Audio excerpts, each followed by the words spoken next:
नमस्कार दोस्तों, आपका जूलॉजी पॉसिबल चैनल में स्वागत है। आज का यह वीडियो उन कैटरपिलर्स की कहानी है जो दिखने में मासूम होते हैं, सुंदर होते हैं, लेकिन उनमें छुपी होती है डंक मारने की शक्ति। ये कैटरपिलर्स अपने शरीर पर मौजूद विषैले कांटों की वजह से दुश्मन से खुद की रक्षा करते हैं। अब हम इन कैटरपिलर्स की अद्भुत दुनिया, उनके जीवित रहने के तरीके और हमारे इकोसिस्टम पर उनके प्रभाव के बारे में जानेंगे। असल में यह कैटरपिलर पारस लेपिडा नाम के जो लेपिडोप्टेरा ऑर्डर का पतंगा या मोथ का लार्वा है, जो Bharat, Sri Lanka, Vietnam, Malaysia, Indonesia और थाईलैंड में पाया जाता है। वयस्क पतंगा हरे रंग का मटर की पत्तियों के समान दिखाई देता है, जिसमें साइड में ब्राउन चकत्ते पाए जाते हैं। इसमें कंप्लीट मेटामॉर्फोसिस पाया जाता है, यानी अंडे, लार्वा या कैटरपिलर और प्यूपा तथा वयस्क। तो जो वयस्क मादा है वह चपटे अंडे देती है और जो एक दूसरे के ऊपर चढ़े रहते हैं तथा ट्रांसपेरेंट सीमेंट से ढके रहते हैं। इनकी अंडा अवस्था या एग स्टेज 6 दिन की होती है, लार्वा स्टेज जो है 40 दिन की होती है और प्यूपा 22 डेज तक बना रहता है। उसके बाद ये वयस्क में परिवर्तित हो जाते हैं। इसके कैटरपिलर कॉफ़ी, रबर, कोकोनट, आम के पेड़ों पर पेस्ट की तरह रहते हैं और यह बहुत ही सुंदर रंग के होते हैं, क्योंकि इनका चमकीला हरा रंग बीच में एक लंबी नीली धारी पाई जाती है, इसलिए इन्हें ब्लू स्ट्राइप्ड कैटरपिलर भी कहते हैं या नेटल कैटरपिलर भी कहते हैं। इन कैटरपिलर्स ने अपने बचाव के लिए विषैले कांटों का विकास किया है।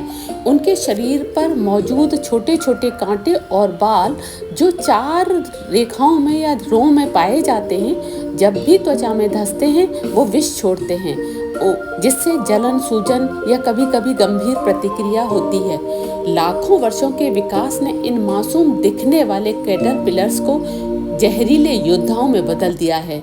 लेकिन सोचो, ये छोटे जीव इतना दर्द कैसे दे सकते हैं? अब हम इन कैटरपिलर से बचाव के बारे में समझते हैं।